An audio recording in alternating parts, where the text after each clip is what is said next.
In this session, we will discuss H2O. It's an open source platform and it is highly popular and very user friendly environment. It supports R, Python, Scala on Hadoop, Spark, and other technologies. So you can learn more about the H2O from the given website and the URL, and then you can download the latest release from the given link for Windows or for the available platforms.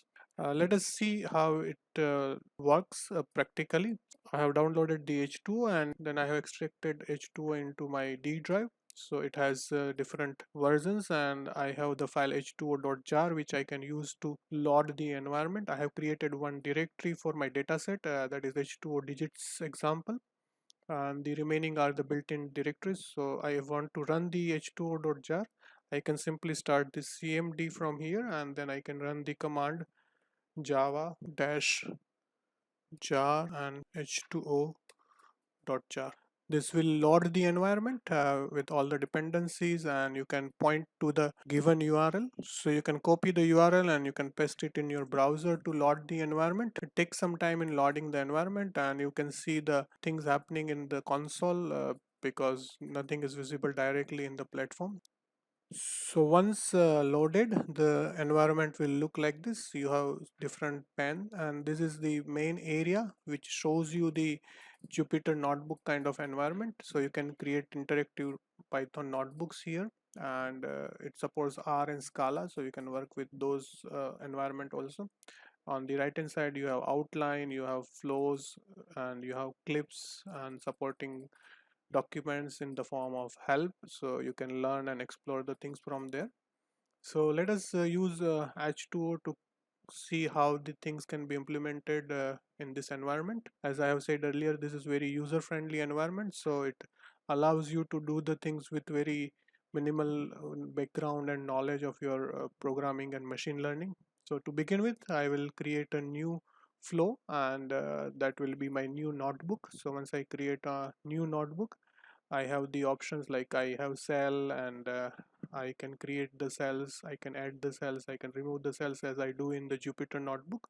So now I want to use H2 environment for the recognition of handwritten digits given in the MNIST digit dataset. So I have already downloaded the required CSV file, and without writing any code I will be able to create my model. So let us start with the data. So I have to upload the data. I select the upload dataset option and then I click on browse. I have already created a folder h2 digits example, and I have train and test CSV files in the gz format. So I'm selecting the first train dataset and then I say upload. Once I click on upload, it shows me the parsing option. By default it identifies the type of file and then it sets the default parameter, but based on the requirement you can change the parsers. It supports the parsing of variety of files, and then you can decide the separator also, and you can see multiple separators available there. It automatically finds out the separators. Then the next option is about the first row. If it contains the data, then you can select it. If you want to skip that, then you can click on first row contains column names and you want to skip it. Then there are other options and it shows you a preview of the data. You can navigate through the data set by clicking on the next page. After that, once you click on parse, it will start parsing your data, and it may take few seconds in parsing, and then you can see the results that it has done the parsing process and the data is parsed successfully. As you can see, so far I have not written a single line of code. I am just clicking on the options and I am using the GUI to complete my work, and then I click on upload again because I want to upload the test dataset now, and then I select the test dataset file and again I click upload. Since the files are same, the structure and the parsing options are same, so I go with the default options and I click on parse, and again it will parse the data and it will show me the result that it has successfully parsed the data. Now it is time to set up the model, so I can go to model and I can select any of the models which are available, or I can import the model. If I have any existing model, I can import and I can see it.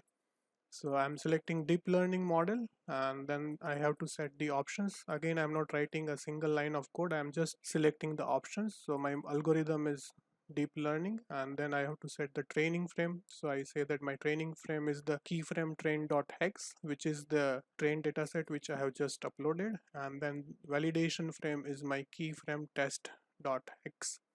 You may see and experience something which has been processed at the bottom in the yellow strip, or you can go to the command prompt and you can see the things happening there.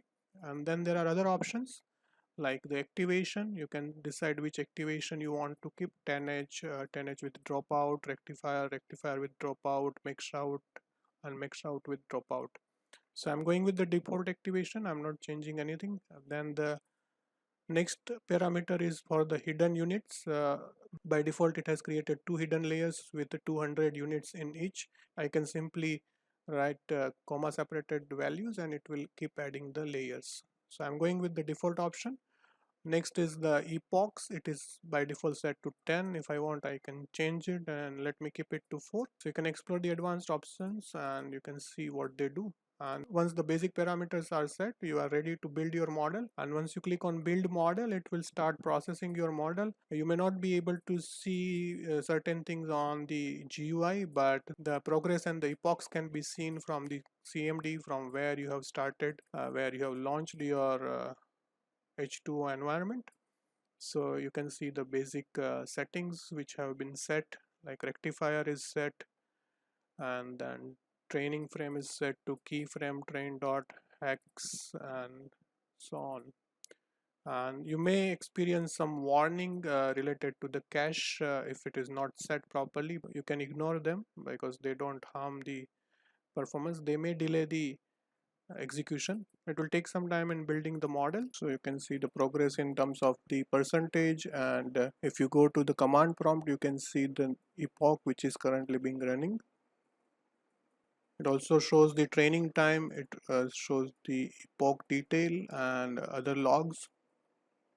So once the process will be over, you will be able to see the results here, and this has been completed 100%. It took around 4 minutes and 52 seconds. Now it is time to predict, and you can go to the score and you can say predict. So it will ask you the model for which you want to predict. As we have one model available with us, we can predict for the test data set, and then I click on the predict. It will start processing and it will show me the prediction results. It's a kind of regression, and it shows me mean squared error, MSE, RMSE. It also shows me the R2 score, which is 0.93. It shows me min, and it shows me min absolute error also. So you can see the complete report by seeing the predict option. This is how you can build your machine learning model without writing a single line of code. It's a very handy and very user-friendly environment. You don't need to worry about the underlying concepts and the mathematical things. You can simply click on the required options and then you can build your own model.